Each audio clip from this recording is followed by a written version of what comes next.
जिसे भगवत मार्ग में, चाहे वो गृहस्थ हो या विरक्त, गृहस्थ है जिससे पाणी ग्रहण मात्र किया है उससे, विरक्त है तो संपूर्ण चराचर जगत में अपने इष्ट का भाव रखते हुए चलना है।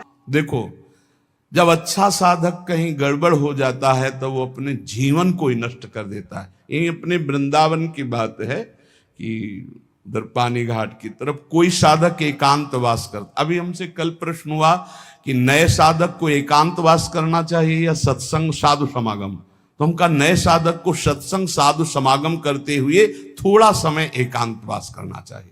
जैसे आप आ रहे तो घंटे 2-4 घंटे 6 घंटे आपका एकांत में कमरे में भी, और हर समय आप घेरे के अंतर्गत हो। अकेले रहने में, वो भी साधक को साधन में एकांतवास बहुत सावधानी का करना है। मोबाइल तो बहुत ही घातक है, बहुत ही सहायक है। अगर मन चंचल हो रहा है आप सत्संग लगा लो। मन चंचल को शांत कैसे करें, सैकड़ों सत्संग इस विषय के पड़े हुए हैं। अगर आप सावधान नहीं तो फिर मन चंचल होकर विषय सेवन में ले जाए। अब वो रोज मोबाइल का गलत प्रयोग देख रहे थे, उनको घृणा हुई अपने जीवन से और उन्होंने अपना जीवन शांत कर लिया यही वृंदावन में। क्या फायदा हुआ? जीवन शांत होने से क्या भगवत प्राप्ति हो गई? अगर सत्संग मिलता होता तो कम से कम इतनी हिम्मत तो हो जाती कि मोबाइल को ईंट से कुचल देते। अपने को क्यों शांत किया? अपने को तो आज सुधारा जा सकता है, अपने को तो बचाया जा सकता है विषय सेवन से। इसलिए बहुत सावधान, नहीं कभी आपका मन जो गलत मार्ग में शिक्षा दे रहा वही आपको नष्ट कर देगा। बहुत सावधान। कलिकाल है, ऐसा यंत्रों में एक क्षण में आप संसार की गलत बातें देख सकते हैं। वो बहुत बुद्धि को नाश करने वाला है, बहुत बुद्धि। छोटे छोटे बच्चे बताते हैं कि हमारी दुर्दशा इससे हो गई। जब कोई किसी माता बहन की तरफ या विपरीत शरीर की तरफ देखता है तो कामदेव उसी समय विशिख अपने बाणों का संचार करता है। हाय, कैसे उसे शांति मिल सकती है जिसके हृदय को काम ने बेध दिया है, क्योंकि सतत चिंतन उसका चालू हो जाता है और बड़ी दुर्दशा हो जाती है, बड़ी दुर्दशा हो जाती है। मतलब इतना दुर्दशा और किसी विकार से नहीं होती जितनी काम विकार से होती है। इसलिए गोस्वामी जी ने भगवान से प्रियता के लिए मांगा है, काम ही नारी प्यारी जिम लोभी जिम प्रियदाम। तो उपासक सावधान रहे। आज सत्संग में श्रीपाद प्रबोधानंद जी ने खास तौर से वृंदावन की बात बताई कि यहाँ ये नित्या निर्विकारा निरवधि गुणाहा प्रपंच से ऊपर उठा हुआ महापुरुष निष्प्रपंचाहा समस्त दोषों से रहित भगवत अनुराग से युक्त होकर प्रिया प्रीतम की दिव्य केली को देखता है। यहाँ कैसा भी दुष्ट स्वभाव का आ जाए उसे भगवत प्रेम मिलता है। पर उपासक को यहाँ रहते हुए ये सावधानी करनी कि वर्तमान में कभी हमारा कोई विपरीत संयोग, शरीरों का आकर्षण हमें नष्ट न कर दे, क्योंकि प्रिया प्रीतम की महान प्रेम भूमि है। अपने को इस बात के लिए संभालना है। बहुत जन्म हम लोग गिरते रहे, बहुत जन्म पतित होते रहे। अब थोड़ी हिम्मत कर ले, भगवत मार्ग में थोड़ी हिम्मत से चले। उपासक को सावधानी ये रखनी है कि जब तक तुम्हारे शरीर में बुढ़ापा नहीं आता, कोई असाध्य रोग नहीं हो जाता, तुम्हारी इंद्रियां बलवान हैं, तब तक तुम अपनी इंद्रियों को गलत आचरणों में मत उतारो और अपने कल्याण के लिए उपाय कर लो। नहीं बुढ़ापे में या असाध्य रोग में या इंद्रियां जब निर्बल हो जाएंगी तब तुम कुछ नहीं कर पाओगे। जो मनुष्य दूसरे प्राणियों के शरीरों की हिंसा करके या हिंसा करवा के या हिंसा का अनुमोदन करके अपने शरीर को पुष्ट करता है, जैसे पशुओं को लाके काट के फिर खाना, बोले हम काटते तो नहीं, दुकान से ले आते हैं। तो दूसरा, हम लाते भी नहीं है, मंगवा लेते हैं। तीनों को बराबर नरक मिलेगा। कर्ता प्रेरक अनुमोदन। प्राणियों की हिंसा करना, हिंसा करवाना, हिंसा का अनुमोदन करना, ये स्वभाव भगवत मार्ग से बिल्कुल विपरीत ले जाएगा। संतों की बातें, भगवत भक्तों की बातें, शास्त्र की बातें जहर जैसी लगेंगी ऐसे लोगों को। और अगर सुन लिया श्रद्धा से तो सुधार भी हो सकता है। किसी भी तरह से किसी भी जीव को मार करके खाना जो हमारे शास्त्र के विरुद्ध है, वो तुम्हारे लिए हिंसा और बहुत बड़ा पाप होगा। जीव तो सब में है, जीव बिना जीवे नहीं। मूरी में भी जीव है, गाजर में भी जीव है, आलू में भी जीव है, अरहर के पेड़ में भी जीव है, उर्द के भी पेड़ में, गेहूं के भी पेड़ में, लेकिन वो हमारे खाने के लिए शास्त्र सम्मत है। लेकिन ये दूसरे अन्य जीवों के मारकर खाने की बात मानव शरीर के लिए नहीं, राक्षसी भाव के लिए, जो राक्षस हैं उनके लिए है।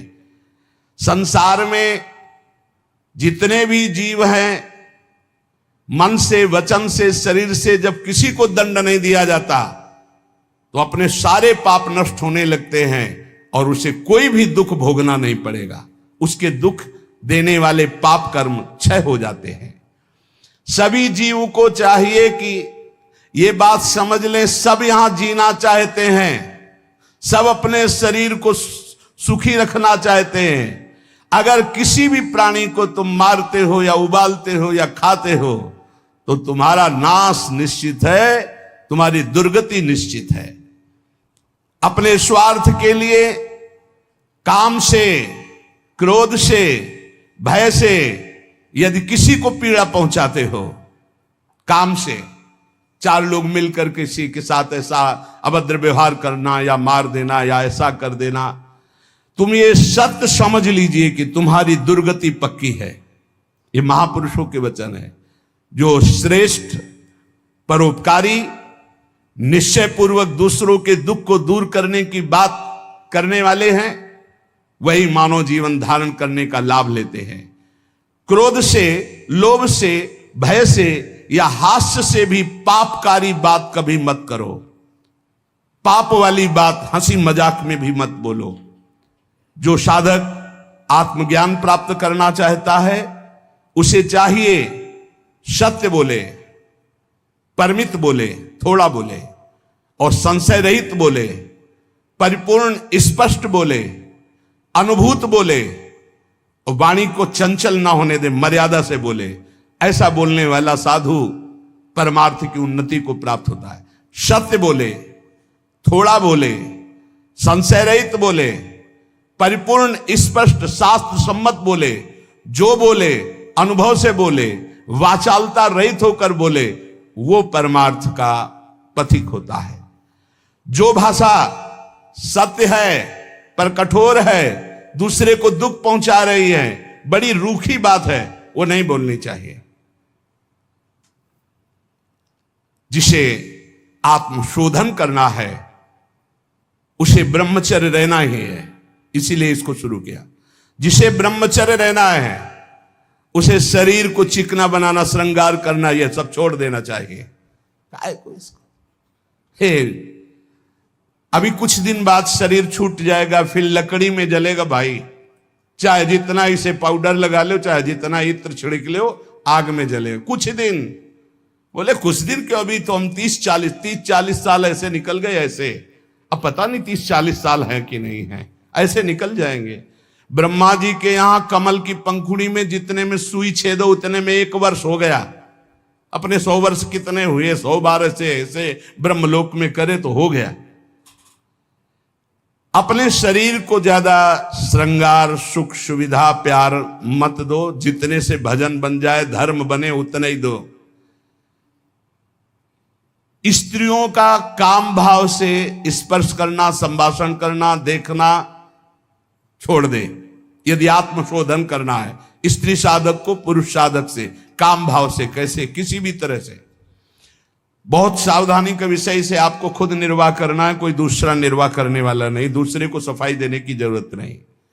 तीसरी बात, पहला है शरीर का श्रृंगार, दूसरा है स्त्रियों से संसर्ग, संभाषण, बातचीत आदि आदि। तीसरा है पौष्टिक और स्वादिष्ट भोजन। ये महान भयंकर हैं 3 बातें जो साधक को नष्ट कर देती है। शरीर का श्रृंगार करना, माताओं बहनों से काम भाव से युक्त होकर के इस तरह का व्यवहार, बातचीत, ऐसा आप सफाई पेश कर सकते हैं। भैया सफाई पेश करने की बात नहीं, आप खुद देख लीजिएगा। आपका अगर दृष्टि ठीक है, आपका भाव ठीक है, आपका व्यवहार ठीक है, भगवान को साक्षी करके, तो कोई दोष नहीं है। लेकिन यदि आप अंदर से दूषित हैं तो आप बचिए। और स्वादिष्ट बलिष्ठ भोजन। आत्मशोधन करने वाले उपासक को जरूरत नहीं, कोई जरूरत नहीं। ये घी, रबड़ी, रसगुल्ला, दूध और ये बादाम, पिस्ता, ये गृहस्थों के लिए बने, ये भगवत मार्ग के पथिकों के लिए नहीं। उनके लिए नाम रूपी बल और ब्रह्मचर्य का महान ताकत, एक अद्भुत बल, एक अद्भुत उत्साह, एक अद्भुत तेज बना रहता। बादाम में थोड़ी है, हलवा में थोड़ी है। बादाम हलवा खा के तो बेकार हो जाओगे। शुद्ध सात्विक थोड़ा अन्न एक बार डाल लिया शरीर पोषण के लिए, बस जल, व्यायाम, प्राणायाम, ब्रह्मचर्य, इससे बहुत बड़ा बल प्राप्त होता है। हमें निरंतर मन को वश में करना, मन को वश में करने के लिए ये शारीरिक बल की जरूरत नहीं है। शारीरिक बल तो अपने आप बना रहता है। उत्साह, एक आत्मिक शक्ति, एक बल, एक अलौकिकता रहती है, ये निकृष्ट आचरण करने से नहीं। गौर से देखो तो प्रभु दिखाई देने चाहिए, अन्यथा कुछ नहीं है इनमें। कौन सा सुंदर रूप है, कहां सुंदरता है, कहां सुंदरता रह गई है। बहुत विचित्र स्वभाव। आज जो हमारे समाज का स्वरूप बिगड़ता चला जा रहा है, बुरा जरूर लगेगा, लेकिन बाबा जी हैं, अगर हमारी बात नहीं तुम्हें समझ में आएगी तो तुम्हारी हिम्मत नहीं कि कोई कहे, इसीलिए हिम्मत से कह रहे हैं। ए भाई, ये अंग प्रत्यंग ढकने के लिए है, अंग प्रत्यंग ढकने के लिए। इनकी पवित्रता, इनकी उज्जवलता, इसको आप बिखेरो मत। आपका चरित्र महान तो आपका जीवन महान हो जाएगा। इससे आप महान नहीं बन जाओगे, इससे महान नहीं बन जाओगे। नहीं, जितना पवित्रता, गांव के बड़े बूढ़े से, अब हमें तो पता नहीं, लेकिन हम अपने सामने देखा है, इतना तुरंत हो गया। बूढ़ी बूढ़ी का पानी लाना तो पानी, घर में घुसेंगे तो ऐसे पूरा घर सावधान, एकदम ऐसे बड़े बुजुर्ग। मर्यादाएं थी, पवित्रता थी, उसी का परिणाम राष्ट्र भक्त, भगवत भक्त, प्रेमी संतानें होती थी, चाहे बच्चा हो चाहे बच्ची हो, एक से एक उज्जवल कीर्ति वाले। आज बच्चा बच्ची ऐसे हो रहे हैं, अपने माता पिता को पीट रहे हैं, अपमानित कर रहे हैं, मनमानी आचरण कर रहे हैं, और कह दो तो ऊपर से अंकुश आ जाए। तुम होते कौन हो कहने वाले? कौन होते हो कहने वाले? कोई किसी को कह नहीं सकता।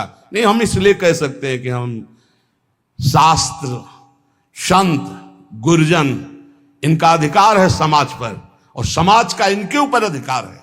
अगर हम गलत हैं तो पूरा समाज विरोध कर सकते हो, और अगर तुम गलत हो तो हम पूरे समाज का विरोध कर सकते हैं। धर्म के मार्ग का उपदेश करने वाला धर्मेश, जो धर्म गुरु पर बैठा हुआ या उपदेश करता, अगर गलत है तो पूरा समाज उसका विरोध करने का अधिकार रखती है, और अगर वो समाज को सुधारने के लिए तो पूरे समाज का विरोध करने का वो अधिकार रखता है। ऐसा नहीं कि 10,000 एक पक्ष में हो गलत मार्ग में, तो वो अकेला ब्रह्म ऋषि 10,000 का विरोध कर सकता है। धर्म शास्त्र ऐसा आदेश करता है।